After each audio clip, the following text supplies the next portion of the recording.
वक्ता भी है और कार्यकर्ता भी है, और कार्यकर्ता से आज एमपी आप बने, आपकी मेहनत है भोले जी के लिए हो जानी चाहिए। समाज सेवा क्षेत्र में कैसे रखना तो कोई इनसे सीखे, तो जोरदार तालियां बहन इंदू जी के लिए भी। सत्य प्रकाश बंसल जी के बारे में बताना चाहूंगा। प्रोफेसर सत्य प्रकाश बंसल जी केंद्रीय विश्वविद्यालय 2021 में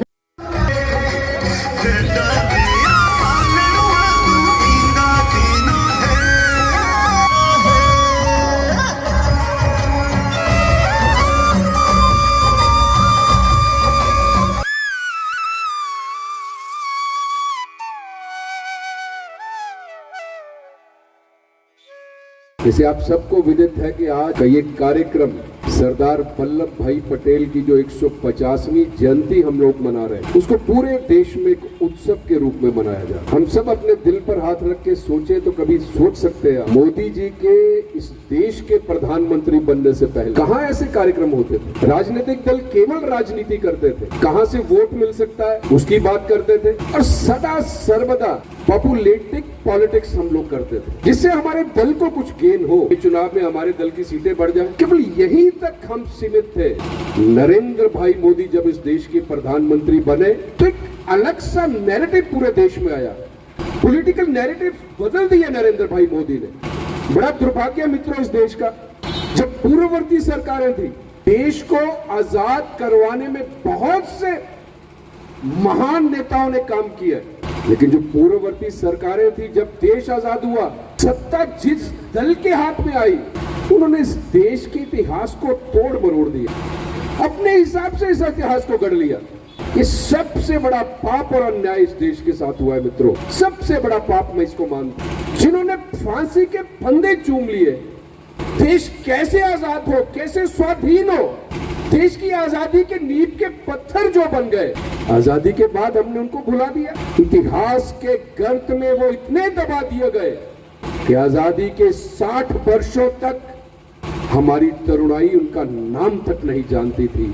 इतना बड़ा पाप इस देश में किया गया मित्रों, इतना बड़ा पाप इस देश में किया गया। उसी कड़ी में सरदार पटेल थे, दिल पे हाथ रखकर बताई, चंद चुने हुए लोगों के अलावा देश क्या उनके किए हुए कामों को जानता था? उन्होंने क्या क्या कर दिया इस देश के लिए, कोई नहीं जानता था। ये काम यदि आज कोई कर रहा है, विश्व विख्यात नेता जिसका अनुगमन आज पूरा विश्व कर रहा है, देश का प्रगतिशील प्रधानमंत्री नरेंद्र भाई मोदी ने किया है, नरेंद्र भाई मोदी ने।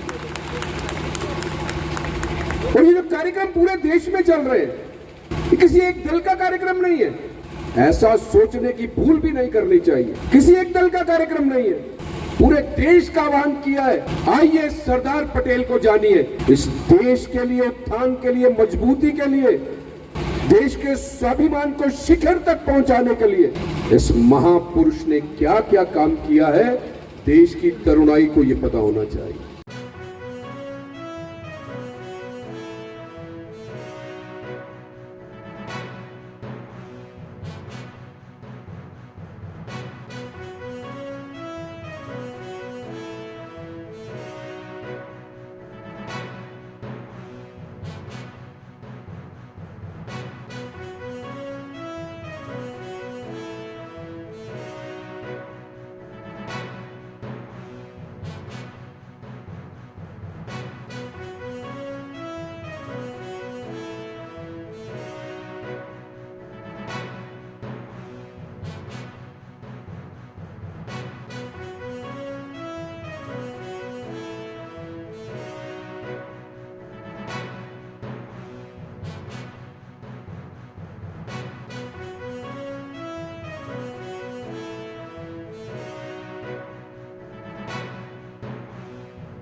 जैसा कि सभी वक्ताओं ने अपने उद्बोधन में कहा है, ये एक ऐसा अनूठा कार्यक्रम है, अनुपम कार्यक्रम है, और मैं तो उसको कहता हूँ कि बहुत पावन कार्यक्रम है। देश के प्रधानमंत्री जी ने जो इतिहास के गर्त में दबा दिए गए थे, जो राजनेता, जो अनसंग हीरोज, जिन्होंने देश की आज़ादी के लिए अपना सर्वस्व न्यौछावर कर दिया, देश की आज़ादी के नींव के पत्थर बन गए।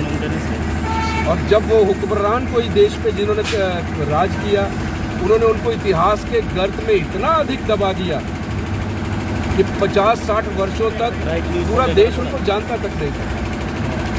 नरेंद्र मोदी जी के देश के प्रधानमंत्री बनने के बाद क्या हमारी विरासत है, क्या हमारी परंपरा है, क्या हमारी सभ्यता है, और किस परंपरा के हम ध्वजवाहक हैं। और देश की आज़ादी का ध्वज उठाकर जो अनसंग हीरोज चले थे, वो कौन हैं, उनका परिचय देश की तरुणाई से करवाने का बीड़ा जो आदरणीय प्रधानमंत्री जी ने उठाया है, आज के इस कार्यक्रम का वही मर्म है, वही सेंट्रल आइडिया है।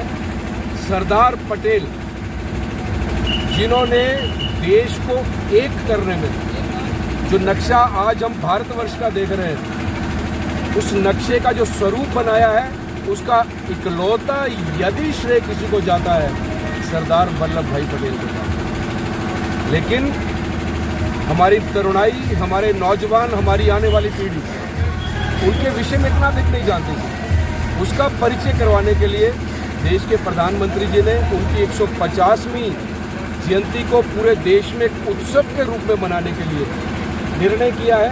और सबसे बड़ा निर्णय ये कार्यक्रम कोई राजनीतिक कार्यक्रम नहीं है, ये कार्यक्रम सबको दिया गया है, पूरे देश का आह्वान किया गया है। सब आए, सरदार पटेल क्या थे, देश को एक रखने में क्या किया, देश की आज़ादी, एकता और अखंडता के लिए उन्होंने क्या किया, ताकि हमारी आने वाली तरुणाई जाने। ये आज के कार्यक्रम का सेंट्रल आइडिया, कार्यक्रम उसका माध्यम है। प्रधानमंत्री जी ने 1 लाख युवाओं का आह्वान किया है। उसमें 3 शर्तें हैं। देशभक्त होना चाहिए, नेशन प्रथम, राष्ट्र प्रथम की भावना होनी चाहिए, और सेल्फलेस होना चाहिए, निस्वार्थ होना चाहिए। उसके सामने केवल देश, देश और देश कैसे आगे बढ़े, ऐसे 1 लाख युवाओं का आह्वान किया है। और साथ में ये भी कहा है, केवल मेरे दल के युवा नहीं, केवल भारतीय जनता पार्टी 1 लाख युवा ना पैदा करे, जितने भी दल हैं, जितने भी सामाजिक संस्थाएं हैं जो देश के प्रति सोचती हैं, उनको आगे आकर अपने अपने संगठनों से 1 लाख युवा निकालने चाहिए। वो आने वाले समय में परचम उठाकर चलेंगे।